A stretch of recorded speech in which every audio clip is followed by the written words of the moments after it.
We love to inspire, as you all know, in this last segment, and someone who knows more about that than most is TV presenter and radio host Mel Doyle. And no, not just because she's experienced the brutal side of television firsthand. We do have some perspective in this industry, I promise, but more so because she's just released an incredible book called 15 Seconds of Brave that brings together the stories of those who have overcome incredible adversity and, just as importantly, come out the other side. Mel, thank you so much for your time. It's so lovely to have you on. Thanks, Erin. Thanks for having me in. It's actually quite nerve-wracking to even do hosting of television in front of such a legend of our industry. I don't think so. And I don't like being on this side. It's so much easier asking the questions. Isn't it so different, so different? First of all, I want to start with someone else who's a legend of our industry, and that's Tracy Grimshaw, who's just announced over the past couple of months that she's retiring. And when she did that, the first point she made was, this is not the boys' club pushing me out, and it's not because I'm too old. And when you left Sunrise, there was a similar kind of commentary around that. And I wondered, do we still, and could we possibly still have an issue with women as they get older on television in this country? I don't necessarily know if it's just women. I think it's just the conspiracy theory. People always want to know. They always think there's more to a story than there often is. So it's always as though there's got to be something that's, evil and gone on behind the scenes, and half the time it just simply isn't. So I think Tracy just spoke with such dignity. She just carries herself with such incredible class and dignity. I think she's one of those people that's a beacon for many of us in the industry. So I'm really glad she did it on her terms. Absolutely, that's a really great point. When you did leave, did you have to rely on resilience? Was it tough for you at the time? No, it was just a change. And I just think, people change jobs all the time in industries right across the country. I don't know why there's so much scrutiny on anyone in television, as though we're any different. We're all, it's just like any other job. There'd be very few people, I think, that would go through their whole career doing the one role and not decide that they needed something new to challenge themselves. So, everyone just looks at television more. The resilience thing, I think, is so powerful and incredible. And I love to look at stories of people who have gone through far worse than I ever have and ever will and have overcome that. What attracted you to this incredible group of people in your book?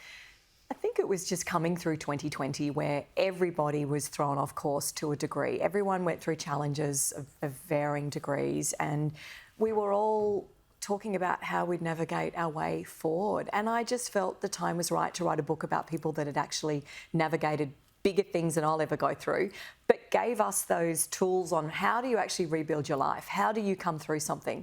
What have they learnt that they could teach us? But I wanted them to be real stories and actually powerful stories. I didn't want to hear all of those, naff lines in an inspirational calendar that tells you the sun will come up tomorrow and there's puppy dogs and rainbows, because it just doesn't work that way. And so everyone in this is so searingly honest about what happens, about getting through that messy bit in the middle where it hurts, and some days you think, I just can't go on, but then coming out the other end, what they've learned, what we can learn. And I think it's just about making sure that they were real. I just had to be able to feel that I could learn something from them, not those throwaway lines you'd get in the middle of a greeting card. Working in the media and TV, you start to get a fairly good gauge for what is real and what is not real, don't you? You get exposed to a fair bit of both in our lines of work. Child brides in Uganda, parents who've lost multiple children. What was the one story that made you kind of lose your breath a bit or feel sick in the stomach?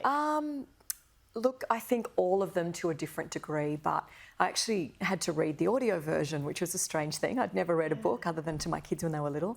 And there's two stories at the end. Danny, Abdullah, and the loss of their children and niece still catches me. And my final story is this incredible woman, Kat Barlow, who's just got the most wonderful, optimistic view of life. She's got a beautiful little boy called Noah who has a terminal illness, and they live each day as though it's a gift.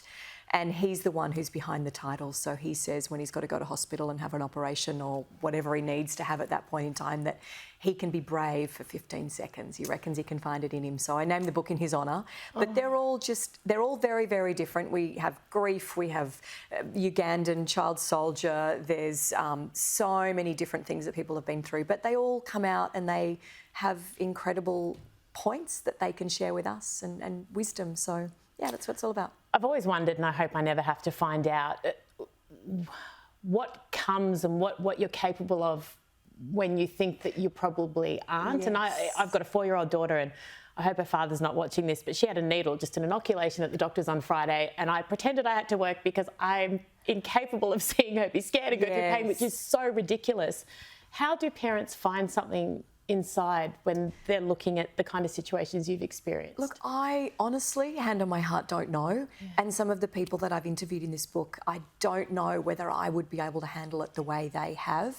And that's why I wanted to talk to them. But Danny in particular says their 3 children lost 3 siblings on that day. He didn't want them to lose their parents as well. And he had no choice but to find a way forward.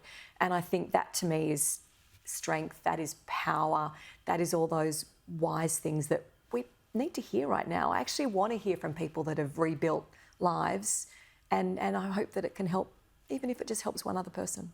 You've got 2 kids. Did you find yourself often at dinner time, and I know one of them's over in the US at the moment, and you know they're teenagers so they've got lives, but imparting different things excitedly that you'd learnt? Yeah, probably not so much what I'd learnt, but just sharing the stories as I was going through. I'd talk to them at night at dinner, the whole family, about, oh my gosh, today I did another interview with Grace and this is what she talked about. And I feel like I've just always shared my work with my family. I can't just cut it off and leave it at the door. So, and I also think that whenever you're working, you're away from them, you're in the studio, you're in the office, you're on the road. I've always thought it's really important that they know what I'm doing and why I'm doing it. So I've always tried to include them in as much of that as possible so they know why I'm not there at any particular time where I am. Melissa Doyle, you're such a delight. Thank you so much for joining us. The book, of course, is 15 Seconds of Brave, and it is absolutely brilliant and it will do so well. And thank you so much for sharing it with us. Thank you. Thank you.